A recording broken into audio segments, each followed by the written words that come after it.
Ձուզեպի, աչ։ Իմ մաման միշտ երազանք ա եղել կրել համազգեստը, առասարակ ծառայել բանակում, երբ որ արդեն ռազմագիտություն էինք անցնում,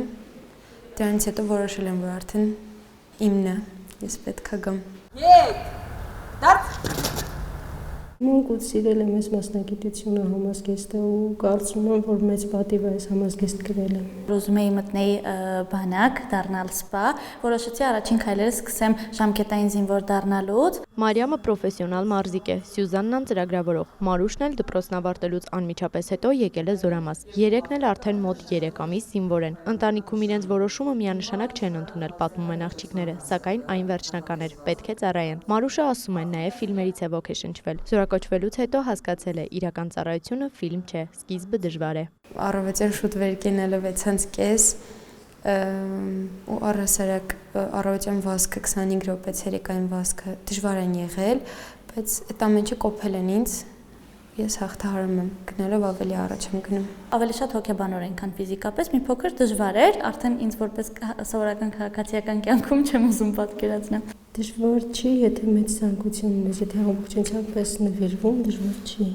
Եթե իսկապես ուզում ես։ Իսկ ո՞րն է ձեր սիրելի ժողովուրդը։ Գնի անկեղծ ասեմ, քնելը։ Երևի այն պահն է, երբ որ մենք լսարանում ունենում ենք ինքնապատրաստման ժամ, ու ես այդ ընթացքում հասցնում կարդամ իմ գեղարվեստական գրականությունը, բացի այստեղի մասնագիտական գրականությունից։ Եվ այս 3 եւ մյուս բոլոր աղջիկների համար սկզբում հարմարվելը միշտ էլ բարդ է։ Սա արդեն գումարտակի հրամանատարի տեղակալն է պատմում։ Վարքի դիտարկումից հետո մեզ համար հասկանալի է, արդյոք զինծառայողը հարմարվողականության հետ խնդիր ունի թե ոչ։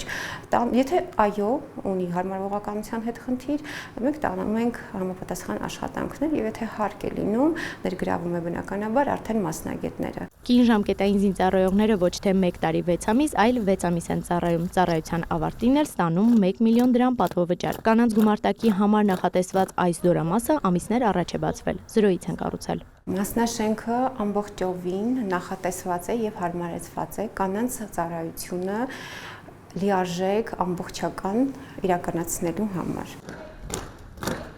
Երեքն էլ որոշել են, 3 ամիս հետո, երբ ավարտեն ժամկետային ծառայությունը, շարունակելու են որպես պայմանագրային, պետք է սպայի ուսադիրներ կրեն։